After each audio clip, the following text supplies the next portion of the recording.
불초 종이 종말기에 이르러 오메가의 역사를 성취하기 위하여 하나님께서 보내시는 대선지자 감람나무에 대해서 계시받은 말씀과 성경을 통해서 깨달은 것을 밝히고자 한다.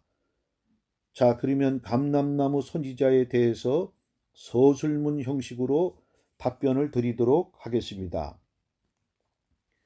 감람나무에 대해서는 계시록 11장 말씀에서 증거하고 있는데, 종말기에 이르러 나타날 대선지자로서 창세 이후로 전무후무한 권능과 이적을 가지고 역사를 하되 주의 오심과 이 세상 끝날에 대한 소식을 하나님께 받아서 전하는 자들이다. 이들은 두 명으로서 마치 출애굽 시대에 이스라엘 백성을 구원하기 위해서 파송을 받았던 모세와 아론 같은 자들처럼 종말기에 이르러 하나님의 백성들을 죄악된 세상에서 구출하기 위한 하나님의 증인들이요 선지자들이다. 그리고 또한 북쪽 이스라엘의 폐역한 아방 시대에 역사했던 엘리야와 같이 바알과 아스다롯 밀곰 등 우상 숭배에 빠져있던 이스라엘 백성들에게 참 하나님 여호와가 누구신가를 깨닫게 하기 위해서 갈멜산에서 거짓 선지자들과 대결했던 것처럼 종말기에 이르러 적그리스도와 거짓 선지자가 나타나 온 세상을 미혹하고 지배할 때에 그들을 대적하며 온 세계의 참되신 하나님과 진짜 그리스도가 누구인가를 온 세계 사람들에게 깨닫게 하기 위해서 이 세상에 나타났을 뿐만 아니라 적그리스도는 거짓된 자이고 또한 하나님이 아니다 라고 경고하기 위해서 나타난 선지자들이다. 그리고 적그리스도를 숭배하기 위하여 만든 우상을 숭배하거나 666표를 절대로 받아서는 안 된다는 것을 전 세계 사람들에게 폭로하여 경각심을 가지게 해줄 뿐만 아니라 죄악에 빠져있는 수많은 사람들을 회개시키기 위하여 보내신 하나님의 선지자들이다. 그리고 또한 예수님이 이 세상에 나타나기 전에 세리요한처럼 다시 오실 재림주를 준비하며 그 길을 평탄케 하기 위해 보낸 하나님의 사자이며 말라기서와 이사야에 예언된 자들이기도 하다. 그들은 또한 바벨론에서 70년 만에 해방되어 나올 때 이스라엘 백성 5만여 명을 불러내어 귀환시켰던 스룹바벨과 예수와 같은 종이며, 그리고 모세와 아론과 같이 이스라엘 장정 60여만 명을 불러내듯 종말기에 이르러 그 이마에 입맞은 자 14만 4천 명을 불러내 1차 휴거를 준비시킬 지도자들이다. 그 후에 이들을 통하여 마지막 날에 올 대환란을 승리케 하기 위해서 주의 백성들을 위로하며 격려하게 하실 뿐만 아니라 하나님의 백성들에게 소망을 주며 그들을 피난처로 인도할 하나님의 종들이다. 이처럼 이들의 사역은 종말기에 이르러 너무나 막중하고 귀한데 하나님은 이들을 통하여 종말의 역사를 마무리 짓게 하신다. 예수님이 초림 때 오셔서 인류의 죄를 대속하시고 구원의 은혜를 인류에게 베푸셨다. 그리고 또한 이 구원의 복된 소식을 온 세계에 전하게 하셨다. 그리고 주님께서는 특별히 이 일을 위해서 12사도를 부르셔서 세계의 복음화를 명하셔서 하나님의 나라가 이 땅에서 시작되었다. 그러나 종말에 이르러서는 12사도의 계통을 통해서 하나님의 역사가 이루어지는 것이 아니고 2명의 감람나무, 곧 하나님의 성전 앞에 세워져 있던 보아스와 야긴 같은 하나님의 큰 일꾼인 기둥 같은 자들에 의해서 하나님의 나라가 완성된다. 그러면 감람나무는 왜 동방 땅끝 나라와 북방 러시아에서 나오게 되는가? 그 이유는 다음과 같다. 먼저 동방 땅끝의 나라는 종말의 많은 민족 가운데에서 영적 장자인 이스라엘로 선택받았고, 또한 예표요 모델이 될 뿐만 아니라 이사야 예언서에 동방 땅끝에서 나타난다고 하였다. 그리고 그 후에 하나님의 섭리 역사 속에서 동방 땅끝에서 나오는 가장 큰 이유는 씨 뿌리는 복음인 천국 복음이 예루살렘에서 시작하여 유럽과 아시아 또는 아메리카를 한 바퀴 돌아서 세상 땅끝인 동방의 나라에 전파되어 그 사명을 다하였고, 그리고 이제는 받은 바 은혜의 복음을 대갚아줄 사명으로서 일을 해야 하는데, 그 사역의 내용이 씨 뿌리는 복음이 아닌 결실기의 추수의 복음으로서 진리의 복음, 곧 영원한 복음을 온 세계에 또다시 예언하고 전할 사명인 것이다. 이 사명을 해돋는 동방 땅끝의 나라가 받아서 감당할 것이다.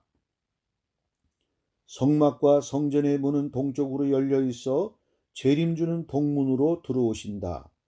성막을 중심으로 동쪽에 진쳤던 유다 지파는 형제들이 으뜸이 되고 주가 되고 왕이 되며 그리스도가 탄생하는 지파이다.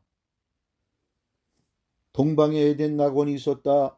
특별히 에덴의 역사는 장차 올 재림의 역사로서 세일의 역사를 이루게 되는데, 이것은 한마디로 에덴의 낙원을 회복할 천년 통치의 시대라 하는 것이다. 동방의 욥은 인생이 받아야 할 환난과 고통을 다 받은 자로서 장차 올 종말기에 대환란의 시련을 이기고 승리할 성도들을 예표하는데, 하나님께서는 특별히 마지막 때에 사명을 감당케 하시려고 말세의 동방 땅끝 사람들을 택하여 욥처럼 환난과 고통 속에서 연단하여 정금같이 나오게 하신다. 그리하여 그 변화받은 인격과 말씀으로 온 세계에 빛이 되게 할 것인데, 그것은 한마디로 알곡 성도가 되게 하여 영원한 복음을 온 세계에 다 전하게 하시려고 하신 일이다.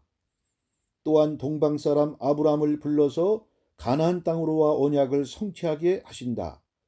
그리고 초림 때 동방 박사들을 불러서 예수 탄생의 기쁜 소식을 전하게 하신다. 그리고 동방 사람 고레스를 불러서 열방을 무릎 꿇게 하셔서 이스라엘 민족을 바벨론에서 해방시키신다. 이 말씀은 이사야 말씀에 기록되어 있는데, 그 말씀을 상고해 보면 이사야 45장 1절에서부터 7절에 나 여호와는 나의 기름 받은 고레스의 오른손을 잡고 열국으로 그 앞에 항복하게 하며 열왕의 허리를 풀며 성문을 그 앞에 열어서 닫지 못하게 하리라.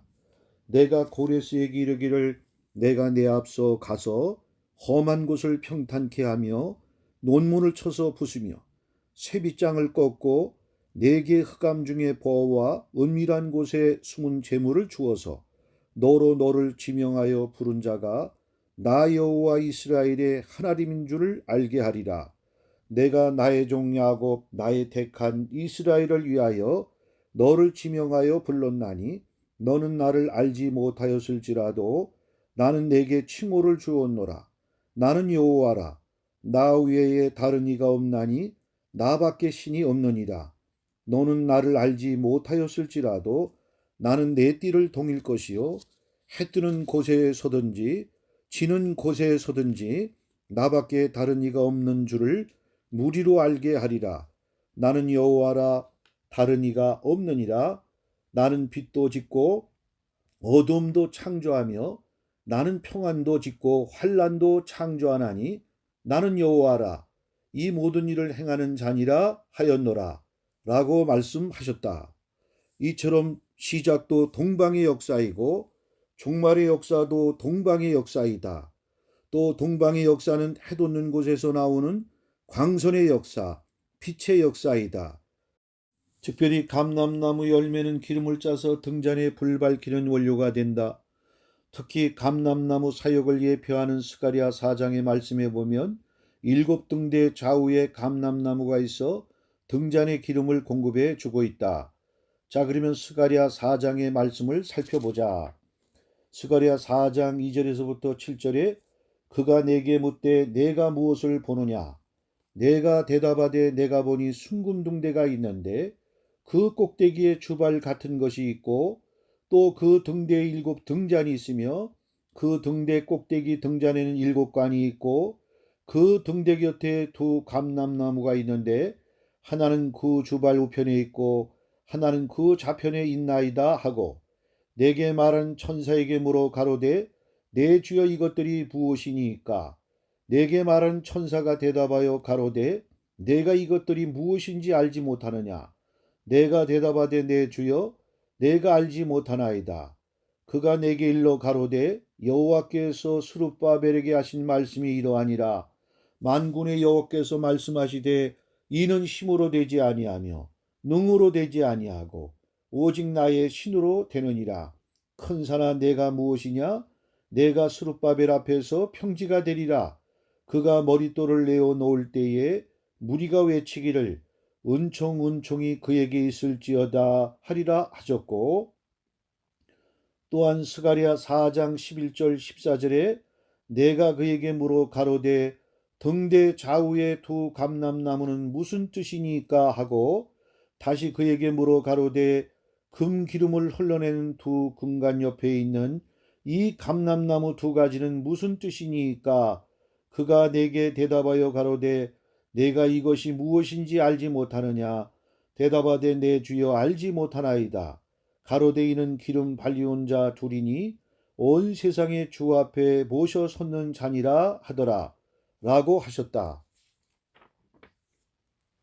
그러므로 하나님께서는 종말의 역사를 두 감람나무와 어둠을 밝히는 일곱 등대의 역사로 마무리하시기 때문에 아시아의 일곱 교회에 편지하셨고, 또한 슬기로운 다섯 처녀로 기름등불 준비케 하셨다. 특별히 이사야서의 말씀 가운데에서도 종말기에 대한 예언들을 감춰 놓으셨는데, 그 중에서도 동방 땅끝에서부터 여호와 이름을 영화롭게 할 뿐만 아니라 그분께 영광을 돌릴 것을 말씀하셨다. 그리고 또한 하나님의 종들이 큰 대권을 가지고 심판의 역사와 공의를 행할 뿐만 아니라 하나님의 모든 섭리를 이룰 것을 말씀하고 있다. 이사야 24장 15절 23절에 그러므로 너희가 동방에서 여호와를 영화롭게 하며 바다 모든 섬에서 이스라엘 하나님 여호와의 이름을 영화롭게 할 것이라. 또한 이사야 46장 8절에 13절의 말씀에 너희 패여간 자들아 이 일을 기억하고 장부가 되라. 이 일을 다시 생각하라. 너희는 옛적 일을 기억하라. 나는 하나님이라. 나 위에 다른 이가 없느니라. 나는 하나님이라 나 같은 이가 없느니라. 내가 종말을 처음부터 고하며 아직 이루지 아니한 일을 옛적부터 보이고 이르기를 나의 모략이 설 것이니 내가 나의 모든 기뻐하는 것을 이루리라 하였노라. 내가 동방에서 독수리를 부르며 먼 나라에서 나의 모략을 이룰 사람을 부를 것이라. 내가 말하였은즉 정령 이룰 것이요 경영하였은즉 정령 행하리라. 이사야 41장 1절에서부터 7절에 또 말씀해 보니 섬들아 내 앞에 잠잠하라. 민족들아 힘을 새롭게 하라. 가까이 나오라. 그리하고 말하라. 우리가 가까이하여 서로 변론하자. 누가 동방에서 사람을 일으키며 의로 불러서 자기 발 앞에 이르게 하였느뇨. 열국으로 그 앞에 굴복해 하며 그로 왕들을 치리하게 하되 그들로 그의 칼에 티끌 같게 그의 활에 불리는 초계 같게 하며 그가 그들을 쫓아서 그 발로 그 가보지 못한 길을 완전히 지났나니 이 일을 누가 행하느냐? 누가 이루었느냐? 누가 태초부터 만대를 명정하였느냐? 나 여호와라. 태초에도 나요 나중 있을 자에게도 내가 곧 그니라